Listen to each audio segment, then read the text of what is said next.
Ruby రోటీ concept యాక్చువల్‌గా చాలా simple అండి. ఎస్పెషల్లీ అంటే స్పెసిఫిక్‌గా మేము డయాబెటిక్స్‌కి, ప్రీ డయాబెటిక్‌కి ఈ ఆట అనేది తెచ్చామనమాట. సో, ఎస్పెషల్లీ డయాబెటిస్ గురించి ఆలోచించినప్పుడు డయాబెటిస్ కంట్రోల్ చేసుకోవాలంటే 3 మార్గాలుంటాయండి. ఒకటి మందులు, medication. 2 exercise. 3 diet. Okay. Exercise అనేది డాక్టర్స్ ఎప్పటినుంచో చెప్తున్నారు. అందరూ చెప్తున్నారు. అయినా మనం అంత శ్రద్ధగా చేయము. డయట్‌తో ఏంటంటే తిండి తిని ఎవరైనా మంచి జరుగుతుంది అంటే అది చాలా ఎమినబుల్‌గా ఉంటారనమాట ఎప్పుడైనా. General human psychology. సో, అందుకని ఆహ్, ఫుడ్ మీద కాన్సంట్రేట్ చేశామనమాట. మెడికేషన్ అనేది అది ఇంకా తప్పదు. మెడికేషన్ అనేది డాక్టర్ అడ్వైస్ ప్రకారం మీరు మెడిసిన్స్ తీసుకొని వాటిలతో పాటు డయట్ అండ్ ఎక్సర్సైజ్ అనేది చూసుకోవాలి. అండ్ స్పెసిఫిక్‌గా రూబీ రోటీ గురించి అంటే ఇది ఇందాక చెప్పినట్టు కేవలం డయాబెటిక్స్, ప్రీ డయాబెటిక్స్‌కి స్పెసిఫిక్‌గా డిజైన్ చేసిన ప్రొడక్ట్ అనమాట. మనకి గ్లైసెమిక్ ఇండెక్స్ అనే ఒక కాన్సెప్ట్ ఉంటుందండి. దాని గ్లైసెమిక్ ఇండెక్స్ ఎంత అని చూసుకోవాలి. అది ఎంత తక్కువ ఉంటే అంత తక్కువ బ్లడ్ షుగర్ లెవెల్స్ పెరుగుతాయన్నమాట. ఇది రూబీ రోటీ అనే దానికి ప్రత్యేకత ఏంటంటే దీని గ్లైసెమిక్ ఇండెక్స్ అనేది 4.4. ఓకే. ఇదేంటంటే గ్లైసెమిక్ ఇండెక్స్ అనేది ఆహ్, ఒ 1 నుంచి 100 స్కేల్ మీద ఉంటుంది. వాటర్‌కి 1 లేకపోతే 0 ఉంటుంది. 100 అంటే ప్యూర్ షుగర్ అనమాట. షుగర్ తింటే ఎంత పెరుగుతుందో అది 100 కింద ఏస్తాం. సో, ఇప్పుడు ఈ రూబీ రోటీకి అనేది గ్లైసెమిక్ ఇండెక్స్ వచ్చేసి 4.4 అండి. అదే ఇప్పుడు వేరే పదార్థాలు మీరు కంపేర్ చేశారనుకోండి, గోధుమతో తినే గోధుమ రొట్టె కానీ అంత దానికి 62 ఉంటుంది.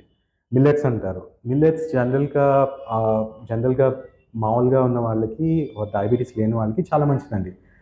ఎన్వైర్న్‌మెంట్ కూడా చాలా మంచిది. తక్కువ వాటర్ తీసుకుంటాయి అంతా ఉన్నాయి. కానీ డయాబెటిస్ కానీ వాటిలకొచ్చేటప్పటికి మీకు మిల్లెట్స్ యొక్క గ్లైసెమిక్ ఇండెక్స్ చాలా ఎక్కువ. మిల్లెట్స్‌లో కూడా బాజ్రా అది బానే ఉంటదండి. కొంచెం 60 దగ్గర అలా ఉంటుంది. అలా కాకుండా మీరు రాగి చూసారనుకోండి. రాగి ఎన్ ఎక 55-100 వరకు ఉండొచ్చు. తినే విధానం బట్టి చాలా డిపెండ్ అవుతదనమాట రాగి అనేది. సో, ఈ మార్కెట్‌లో కొంచెం అపోహ అనేది ఉందండి. సో, అందుకని మేమేమంటున్నామంటే మీరు మేము చెప్పింది కూడా నమ్మొద్దు. మీ అంతట మీరు బ్లడ్ షుగర్ టెస్ట్ ఇవాళ రేపు దగ్గర అందరి దగ్గర గ్లూకోమీటర్స్ అనేవి ఉంటున్నాయండి. ఇప్పుడు నేననే కాదు, మీకు ఇంకోళ్ళొచ్చి ఇది మంచిది అని చెప్తారు. సో, మీరు కన్స్యూమర్ అన్నప్పుడు మీకెలా తెలుస్తుంది? మీకు యాక్చువల్‌గా మంచిదా కాదా అనేది? సో, దీనికి చాలా సింపుల్ టెస్ట్ అండి. ఏం లేదు. మీరు తినే ముందు ఒకసారి మీ బ్లడ్ షుగర్ లెవెల్ చెక్ చేసుకోండి. మీరు ఏదైతే తింటున్నారో తినిన తర్వాత 90 నిమిషాల తర్వాత మళ్ళీ బ్లడ్ షుగర్ లెవెల్ చెక్ చేసుకోండి. మీరు పోస్ట్ ప్రాండియల్ అనే అలవాటు ఉంటుంది కదా! మీకు చెక్ చేసుకోవటం. అది చెక్ చేసుకొని ఆ రెండిటి డిఫరెన్స్ ఎంతైతే ఉందో అది అప్పుడు తిన్న పదార్థం మీద డిపెండ్ అవుతది. ఎంత షుగర్ లెవెల్ పెరుగుతుంది అనేది. సో, ఇప్పుడు మీరు అడుగుతున్న క్వెషన్ ఏంటంటే, ఇప్పుడు మాది గ్లైసెమిక్ ఇండెక్స్ ఇంత 4.4 అని చెప్పాను కదా! అది ఎక్కడి నుంచి వచ్చింది? ఎందుకు నమ్మాలి? సో, ఒకటేంటంటే ఫస్ట్ మీరు ఎవరేం చెప్పినా నమ్మకూడదు. ఇందాక చెప్పాను కదా టెస్ట్. ఫస్ట్ అది చేసి చూసుకోండి. కానీ మేము ఇంత ధీమాగా 4.4 మాది. మీరు ఏ పదార్థమైనా టెస్ట్ చేసుకొని మీరే చూడండి అని ఎందుకు చెప్తున్నామంటే, ఇందాక చెప్పాను కదా గ్లైసెమిక్ అనే కాన్సెప్ట్. అది యూనివర్సిటీ ఆఫ్ సిడ్నీలో గ్లైసెమిక్ ఇండెక్స్ ఫౌండేషన్ అని ఒకటుందండి. అది ప్రపంచంలోనే one of the foremost institutions. ఈ గ్లైసెమిక్ ఇండెక్స్ టెస్టింగ్ కానీ, వాల్యూస్ కానీ అంతా చేసేది. వాళ్ళకి ప్రపంచంలో 5 ల్యాబొరేటరీస్ ఉన్నాయి. ఒక ల్యాబొరేటరీ ఏంటంటే ఆక్స్‌ఫర్డ్‌లో ఉందనమాట. ఆ ల్యాబొరేటరీకి ఇప్పుడు ఈ రూబిరియోటిక్ మిక్స్‌ని పంపించి, అక్కడ మనుషుల మీద టెస్ట్ చేయించి, వాళ్ళు రిపోర్ట్ చేసి ఇచ్చిన వాల్యూ అనమాట మాకు. ఇది ఇది చాలా విధాలుగా కాలిక్యులేట్ చేయొచ్చు. కొంతమంది జస్ట్ ఊరికనే వాడిన పదార్థాలు బట్టి, ఎనకాల మాక్రోన్యూట్రియంట్ ఇన్ఫర్మేషన్ బట్టి చేతి లెక్కలు కూడా ఎయొచ్చు. ఓకే. అది కాకుండా ల్యాబ్‌లో మళ్ళీ వేరే అనలిటికల్ మెథడ్స్ కూడా ఉంటాయి. వాటి ప్రకారం కూడా చేసి చెప్పొచ్చు. కానీ అన్నిటికంటే స్ట్రాంగెస్ట్ మెథడ్ ఏంటంటే యాక్చువల్ మనుషుల మీద టెస్ట్ చేసి వాళ్ళ బ్లడ్ షుగర్ లెవెల్స్ ఎలా రైజ్ అవుతున్నాయో చూసి ఇచ్చే నంబర్స్ నమ్మకమైనవి అన్నమాట. మిల్లెట్స్ కన్నా మీ రూబీ రోటీ గ్లైసెమిక్ ఇండెక్స్ తక్కువ అండి? యాహ్! అవునండి. సో, ఇన్ ఆహ్, ఎస్పెషల్లీ అంటే మనం స్పెసిఫిక్‌గా డయాబెటిస్ కానీ ఈ పాపులేషన్ గురించి మాట్లాడితే అవును. మిల్లెట్స్ కంటే ఇది డెఫినెట్‌లీ బెటర్. ఎందుకు అంటే గ్లైసెమిక్ ఇండెక్స్ అనే కాన్సెప్ట్ వలన. డయాబెటిక్ వాళ్ళు ఆహ్, ఏంటంటే వాళ్ళు తినే పదార్థాల్లో గ్లైసెమిక్ ఇండెక్స్ అనే వాల్యూ అనేది చూసుకోవాలనమాట. సో, ఫర్ ఎగ్జాంపుల్ ఇక్కడ మీరు చూసారు ఈ టేబుల్. ఈ టేబుల్‌లో ఎగ్జాక్ట్‌గా ఇప్పుడు కంపేర్ చేసేది అదే అండి. ఓకే. సో, ఈ గ్లైసెమిక్ ఇండెక్స్ అనే వాల్యూ ఎంత తక్కువ ఉంటే మీ బ్లడ్ షుగర్ లెవెల్స్ అంత తక్కువ పెరుగుతాయి తినిన తర్వాత. ఓకే. ఇప్పుడు రాండమ్ బ్లడ్ షుగర్ అని ఎంత టెస్ట్ చేసేది ఏంటి? మీరు బ్లడ్ షుగర్ లెవెల్స్ ఎంత పెరిగాయని లేకపోతే పోస్ట్ ప్రాండియల్ అంటే తినిన తర్వాత ఎంత పెరిగాయని కదా. సో ఆ వాల్యూ ఒకటి ఎంత పెరుగుతుంది అనేది చెప్పేది, తినకముందే చెప్పేది ఏంటంటే ఈ గ్లైసెమిక్ ఇండెక్స్ అనే వాల్యూ. ఓకే, దాని తర్వాత ఎంత తింటున్నామో దాన్ని బట్టి గ్లైసెమిక్ లోడ్ అని ఇంకో వాల్యూ క్యాలిక్యులేట్ చేస్తారు. సో బేసిక్గా ఇది చూసుకోవాలి. అండ్ ప్రాబ్లీ ఇది ఇంకా కొంచెం ఎక్కువ ఇంపార్టెంట్ అవుతుంది. ఇప్పుడు ఇది చూస్తే మీరు అడిగిన క్వశ్చన్లో మిల్లెట్స్ మంచివి అని అంటారు, డయాబెటిక్కి మిల్లెట్స్ మంచివి అంటారు కదా అంటున్నారు. సో మిల్లెట్స్ మంచివి అని చూస్తే ఇప్పుడు గ్లైసెమిక్ ఇండెక్స్ వాల్యూస్ ఇవన్నీ నేను క్యాలిక్యులేట్ చేసినవి కాదండి. ఇది ఒక్కటే ఆక్స్ఫర్డ్లో ల్యాబ్లో వాళ్ళు క్యాలిక్యులేట్ చేసింది. ఈ మిగతా అన్ని ప్రపంచంలో వేరే వేరే ల్యాబ్స్ వాళ్ళు ఇండిపెండెంట్గా రీసెర్చ్ చేసి కనుగొన్న వాల్యూస్ అనమాట.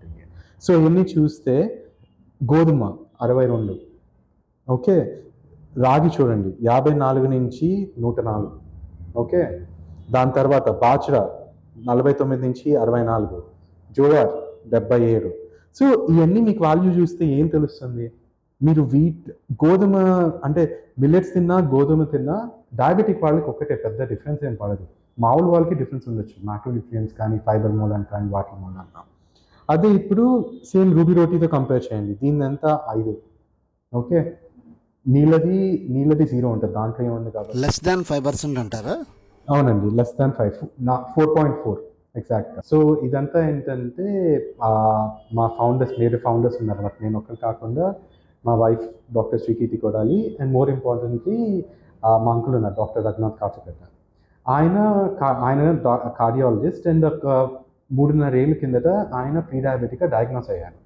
సో ఆయన లాస్ట్ ఆ 3.5 ఏళ్ళ ముందు నుంచి ఆయన పరిశోధన చేస్తా నేను మెడికేషన్ మీదకి వెళ్ళకుండా, అంటే ఇంకా డయాబెటిక్ అవ్వలేదు, డయాబెటిక్ స్టేజ్ అవ్వకుండా ప్రీ డయాబెటిక్ నుంచి నాన్ డయాబెటిక్ ఎలా అవ్వాలని పరిశోధన చేస్తున్నప్పుడు ఆ ఎక్స్పెరిమెంట్స్తో వచ్చిన ఆ ఫలితమే రూబీ రోటీ అన్నమాట.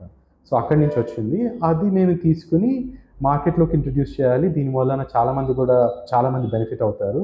ఎస్పెషలీ మెడికేషన్ అనేది ఉంటుందండి, కానీ న్యాచురల్గా ఫుడ్ ద్వారా ఆ డోసేజ్ తగ్గించుకోవటము అండ్ ఈవెన్చువల్గా ఇప్పుడు డాక్టర్ రఘు గారు ప్రీ డయాబెటిక్ నుంచి నాన్ డయాబెటిక్ ఎలా అయ్యారో ఇన్సులిన్ మీద నుంచి కూడా మెడికేషన్ రావటం, మెడికేషన్ నుంచి ప్రీ డయాబెటిక్ అవటం, అలా 1 స్టెప్ బ్యాక్ ఆ ఎయిమ్తో స్టార్ట్ చేస్తాం. ఫండమెంటల్ కాన్సెప్ట్ ఏంటంటే మీరు పొద్దున్న లేచిన దగ్గర నుంచి మళ్ళీ నెక్స్ట్ రోజు పొద్దున్న లేసే వరకు మీ బ్లడ్ షుగర్ స్పైక్స్ ఎంత తక్కువ ఉంటే అంత మంచిది, ఎంత తక్కువ సార్లు పెరిగితే అంత మంచిది.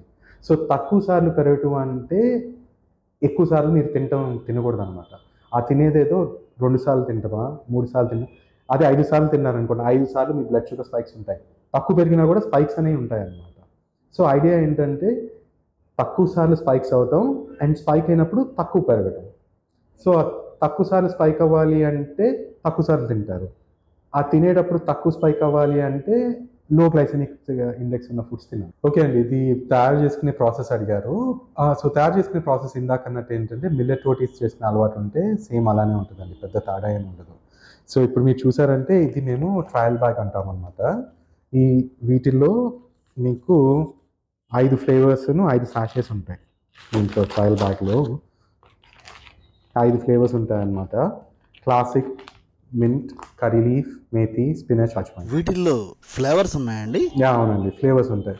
ఇదేంటంటే ఒక్కొక్క సాషేలో మీకు 2 రోటీలు చేసుకునే అంత ఆటా ఉంటుంది అనమాట. సో మీరు ట్రయల్ బ్యాగ్ చూసారండి, ట్రయల్ బ్యాగ్ ట్రై చేశారు, మీకు టేస్ట్ నచ్చింది, అన్నిటికంటే ముఖ్యమైన మీ బ్లడ్ షుగర్ లెవెల్ స్పైక్స్ అసలు చాలా తగ్గాయి. సో దాని తర్వాత ఏంటంటే ఇదిగోండి మంత్లీ బాక్స్ అని ఉంటుంది అనమాట. మీ ట్రయల్ బ్యాగ్లో 5 ఫ్లేవర్స్ 5 మీల్స్ సాషెస్ ఎలా చూసారో మంత్లీ బాక్స్లో అలా 30 సాషెస్ ఉంటాయి అండ్ 5 డిఫరెంట్ ఫ్లేవర్స్ ఉంటాయన్నమాట. సో ఇది మంత్కి సరిపడా రోజుకు ఒక మీల్ చొప్పున ఇది ఉంటుంది. దీని ప్రైస్ వచ్చేసి ఇక్కడ మ్యానుఫ్యాక్చరింగ్ ప్లాంట్ దగ్గర ఈ స్టోర్ పికప్ పాయింట్లు 1675 ఉంటుందండి. ఇది ఇలా కాదు, నేను ఈ ఇంట్లో నేను చేసుకోలేను, నాకు రెడీగా చేసిన రోటీలు ఉన్నాయంటే కేవలం విజయవాడ వరకు రెడీ టు కుక్ అండి. ఇది 10 ప్యాక్ రోటీ ఉంటుంది, దీంట్లో 10 రోటీస్ ఉంటాయన్నమాట. కానీ సింగిల్ ఫ్లేవర్ ఉంటుంది, మీకు నచ్చిన ఫ్లేవర్ సింగిల్ ఫ్లేవర్ ఉంటుంది. అండ్ ఇది వచ్చేసి 300 రూపీస్ ఉంటుంది అనమాట. సాధారణంగా ఏ టిఫిన్ అయినా ఇడ్లీ, దోశ లాంటివి తినాలన్నా 60 రూపాయలు అవుతాయి కదండి. మరి మీరు 60 రూపాయల్లో మంచి డైట్ అందిస్తున్నారు, ఇది ఎలా సాధ్యం అండి? అంటే అండి అది చాలా ఇంట్రెస్టింగ్ క్వశ్చన్. ఇప్పుడు మీరు మీకు అంటే మీరు తక్కువ అంటున్నారు, కొంతమంది ఎక్కువ అంటారు, ఇంకొంతమంది లేదు ఇంకా ఎక్కువ పెట్టచ్చు అంటారు. కానీ ఎండ్ ఆఫ్ ద డే మేము చూసింది కూడా ఏంటంటే మీరు ఇందాక ఏ విధంగా అయితే ఆలోచించారో, ఇప్పుడు నేను బయట రెస్టారెంట్లో రోటీ చూసాను అనుకోండి, ఒక్కొక్క పీస్ ₹35 ₹40 పెట్టి ఉంటారు. అండ్ మోర్ ఇంపార్టెంట్లీ మా కంపారిజన్ దాని గురించి కూడా కాదండి. మేము స్పెసిఫిక్గా ఆలోచించింది ఏంటంటే ఇప్పుడు డయాబెటీస్ కానీ, ప్రీ డయాబెటీస్ కానీ వాళ్ళు ఉన్నప్పుడు, లేకపోతే వెయిట్ లాస్ కానీ, ఆ ప్రోడక్ట్స్కి వాళ్ళు ఎంత స్పెండ్ చేస్తున్నారు, ఓకే, అండ్ దాంతో కంపేర్ చేస్తే మాది ఎలా ఉంది, దాని ప్రకారం వెళ్ళాము. ఓకే, సో ఇప్పుడు మీరు ఇక్కడ చూసారంటే ఇందాక దీంట్లో ఒక్కొక్క రోటీలో మీకు 9 గ్రామ్స్ ప్రోటీన్, 10 గ్రామ్స్ ఫైబర్ ఉందండి. ఓకే, ఇప్పుడు మీరు వేరే రోటీతో కంపేర్ చేయొచ్చు, ఆర్ మోర్ ఇంపార్టెంట్లీ ఇప్పుడు మెడికేషన్ కావాలంటే మెడికేషన్తో చూడొచ్చు. ఎందుకంటే ఐడియా ఏంటంటే ఈవెన్చువలీ ఇది మేము చెప్పేది కాదు, రీసెర్చ్ కూడా ఆల్రెడీ ప్రూవెన్ రీసెర్చ్ అనమాట. ఆ లో గ్లైసెమిక్ ఇండెక్స్ ఫుడ్ కానీ అలా తినటం వల్ల ఏంటంటే ఆటోమేటిక్గా 3 మంత్స్, 6 మంత్స్, 9 మంత్స్, 1 ఇయర్ తర్వాత HbA1c లెవెల్స్ అనేవి తగ్గాలి న్యాచురల్గా. మిగతా అన్ని సక్రమంగా ఉంటే న్యాచురల్గా తగ్గాలి. అంటే అప్పుడు ఇన్సులిన్ కానీ మెడికేషన్ డోసేజ్ కూడా క్రమక్రమంగా తగ్గిపోతూ ఉండాలన్నమాట. సో హోల్ కాన్సెప్ట్ అది. అండ్ ఇప్పుడు అది కాకుండా ఇంకో విధంగా మేము చూసింది ఏంటంటే, ఇప్పుడు బయట మార్కెట్లో డయాబెటిక్ ఫ్రెండ్లీ పౌడర్స్ బోల్డ్ ఉన్నాయి. నేను పేర్లు ఏం తీసుకోను, ఎందుకంటే కంపెనీస్ వాళ్ళ ఇష్టం, వాళ్ళు పెట్టుకుంటారు, పేర్లు ఏం తీసుకోను. కానీ మీరు వెళ్ళి ఒకసారి ప్రైజెస్ చెక్ చేసి వెనకాల జస్ట్ మ్యాక్రో న్యూట్రియంట్స్ చెక్ చేయండి. ఓకే, మేము చెప్పేది ఏంటంటే మీరు మామూలుగా తిన్న దాంతో రీప్లేస్మెంట్. ఓకే, దాని బదులు ఇది తినమంటున్నాను. ఓకే, మీరు మామూలుగా ఆ సబ్స్టిట్యూట్స్ కానీ, లేకపోతే షేక్స్ కానీ, ఆ డ్రింక్స్ కానీ తాగేటప్పుడు మీరు మామూలుగా తినేది కాకుండా ఎక్స్ట్రా దానికి పెడుతున్నారు. ఓకే, మా రీసెర్చ్ ప్రకారం అయితే దీనికంటే అది 2 to 3 times expensive. Okay, and అది మీరు మామూలుగా తినేది కాకుండా ఇంకా ఎక్స్ట్రా తీసుకుంటున్నారు మీరు మామూలుగా. రూబీ రోటీ కాన్సెప్ట్ బాగుందండి. దీని ప్రకారం మేము రూబీ రోటీ తీసుకుంటూ మెడికేషన్ ఏమన్నా చేంజ్ చేసుకోవాల్సిన అవసరం ఏమన్నా ఉందా? సో వాడక ముందు అయితే ఏం చేంజ్ చేసుకోవాల్సిన అవసరం ఉండదండి. ఫస్ట్ ఊరికే మీరు డాక్టర్తో మాట్లాడండి. అండ్ ఇంకొకటి ఏంటంటే మేము స్టార్టింగ్ చెప్పేటప్పుడు కూడా జస్ట్ ఊరికే లంచ్కి ఒక రోటీ మాత్రమే తినమంటాం అనమాట. అంటే దీని మూలాన షుగర్ లెవెల్స్ డౌన్ అవుతాయి కాదండి. షుగర్ లెవెల్స్ ఎందుకు డౌన్ అవుతాయంటే దీంతో పాటు మీరు మెడికేషన్ తీసుకుంటే ఇప్పుడు దీని మూలాన షుగర్ లెవెల్స్ ఎక్కువ ఉండవు కాబట్టి మెడికేషన్ డోసేజ్ ఎక్కువ కనపడుతుంది. దాని మూలాన తగ్గే ఛాన్సెస్ ఉంటాయి. అది కరెక్ట్ చేసుకోవాలంటే అప్పుడు డాక్టర్తో మీరు చూసుకుని మెడికేషన్ డోసేజ్ తగ్గించుకోవాల్సి వస్తుంది అనమాట. అంటే డాక్టర్స్కి చెప్పాలన్నమాట. వాళ్ళ ఒపీనియన్ తీసుకుంటే మంచిది. అండ్ అందుకే లంచ్ టైం అప్పుడు ఏంటంటే వాళ్ళకే తెలుస్తుంది. అందుకే ఒకటితో స్టార్ట్ చేసినప్పుడు వాళ్ళకే తెలుస్తుంది. మెడిసిన్ వేసుకున్న తర్వాత అలా నీరసంగా అలా అనిపిస్తుంది అనుకోండి, వాళ్ళకే తెలుస్తుంది అనమాట. ఆటోమేటిక్గా అప్పుడు మెడికేషన్ తగ్గించుకోవాలి. సో ఏంటంటే అండి, ఇందాక ఆ టెస్ట్ ఏదైతే చెప్పానో తినకముందు తినిన తర్వాత చూసుకుని ఆ డిఫరెన్స్ ఎంతైతే ఉందో చూసుకోవటం. అది ఐడియా ఏంటంటే ఇప్పుడు మీకు ఒకసారి అలా అయిందనుకోండి, మీరు కంటిన్యూస్‌గా 3 నెలలు అదే తింటా ఉన్నారనుకోండి, ఆటోమేటిక్‌గా ఒక మీల్‌కి అనేది కంట్రోల్ వచ్చేసింది మీకు. సో అందుకని మీకు ఆ 3 మంత్ HbA1c లెవెల్స్ కానీ వాటిలో రిజల్ట్స్ కనపడాలి. ఓకే, మిగతా అన్నీ కాన్స్టెంట్‌గా ఉంటాయి. అలా కాకుండా మీరు మళ్ళీ ఇది తింటున్నారని చెప్పేసి వెళ్లి స్వీట్స్ తింటూ అలా తింటే అది రిజల్ట్స్ డిఫరెంట్‌గా ఉంటాయి. కానీ అట్‌లీస్ట్ రీసెర్చ్ చెప్తుంది ఏంటంటే మీరు ఒక మీల్ అన్నా అలా చేంజ్ చేసుకుంటా ఉంటే 3 మంత్స్ క్రమక్రమంగా అట్‌లీస్ట్ ఒక మీల్ కంట్రోల్ వచ్చేస్తుంది మీకు. అందుకని HbA1c 3 మంత్స్ తర్వాత కూడా మీకు డిఫరెన్స్ తెలియాలి. సో మీరు ఇందాక అడిగిన క్వెషన్ ఇడ్లీ, దోస ఏది తింటే బెటరు? మనకి అలవాటు కదా ఏం చేద్దాం అంటున్నారు. సో వాటిల్లో కూడా ఏంటంటే బియ్యం రవ్వ ఎంత ఏస్తున్నామో దాని మీద చాలా డిపెండ్ అవుతుందండి. ఆ బ్లడ్ షుగర్ స్పైక్స్ ఎంత ఉంటాయని. సో నార్మల్ రెసిపీ అలా చూస్తే ఏంటంటే దోసకి ఇడ్లీకి 77, 78 అలా ఉంటుందన్నమాట. ఎందుకంటే మనం బియ్యం రవ్వ ఫామ్‌లో తింటున్నాం కాబట్టి. గ్లైసెమిక్ ఇండెక్స్ 77, 78 ఉంటుంది. దోసకొచ్చేసి 55-65 వరకు ఉండొచ్చు అనమాట. అగైన్ ఎంత రవ్వ వేస్తున్నారు వీటి మీద డిపెండ్ అవుతుంది. సో వీటికి సొల్యూషన్స్ ఏంటి అంటారు. సొల్యూషన్స్ ఏంటి అంటే మీరు ఆ గ్లైసెమిక్ ఇండెక్స్ వాల్యూస్ చూసుకొని దేనికి తక్కువ ఉందో అది చూసుకోండి. ఫర్ ఎగ్జాంపుల్ గారెలు మళ్ళీ అది చాలా మంచిదండి. అంటే ప్రోటీన్ కంటెంట్ కూడా ఉంటుంది కదా! అవి మంచిది. నాకు కొంతమంది పెసలు లాంటివి అవి మంచిది. మాకు కొంతమంది కస్టమర్స్ ఏం చేస్తా ఉన్నారంటే దీన్నే మార్నింగ్ జావలాగా చేసుకొని తీసుకోవటము, అలా చేయటము. అండ్ ఇంకొకటి చిన్న చిన్న హ్యాక్స్ అంటాం. అంటే చిట్కాలు ఏంటంటే ఫస్ట్ గ్రీన్ సాలడ్స్ లాంటివి ఏమన్నా తినడం చాలా మంచిదండి. ఫైబర్ ఫుడ్ ఫస్ట్ తిని దాని తర్వాత ఇవి తీసుకోవటం మంచిది. ఎందుకంటే అప్పుడు ఎక్కువ తినలేరు. అండ్ స్టార్టింగ్ ఫైబర్ తినటం వలన ఏంటంటే లోపల కోట్ చేస్తుంది గట్ని. సో సింపుల్ షుగర్స్ కానీ కార్బోహైడ్రేట్స్ కానీ వెంటనే అబ్సార్బ్ చేయను. సో బ్లడ్ షుగర్ స్పైక్ అవ్వదన్నమాట. అండ్ ఇంకొక లాస్ట్ థింగ్ ఏంటంటే అండి, తినిన తర్వాత ఒక 10 నిమిషాలు వాక్ చేయడం అన్నిటికంటే బెస్ట్ టిప్ అనమాట అది. సో ఇవి చిన్న చిన్న చేంజెస్ ఇలా చేస్తే బాగుంటుంది. ఈ వీడియో మీకు నచ్చినట్టయితే లైక్ చేయండి, షేర్ చేయండి, సబ్స్క్రైబ్ చేయండి. Sanju's food and travel channel కేవలం యూట్యూబ్ మాత్రమే కాక అన్ని సోషల్ మీడియాలోనూ అంటే ఫేస్బుక్, ట్విట్టర్, ఇన్స్టాగ్రామ్ అన్నిట్లోనూ ఉందండి. వీటన్నిటిని మీరు ఫాలో అవుతారని కోరుకుంటున్నాం. Signing out, me Amar for Sanju's food and travel channel.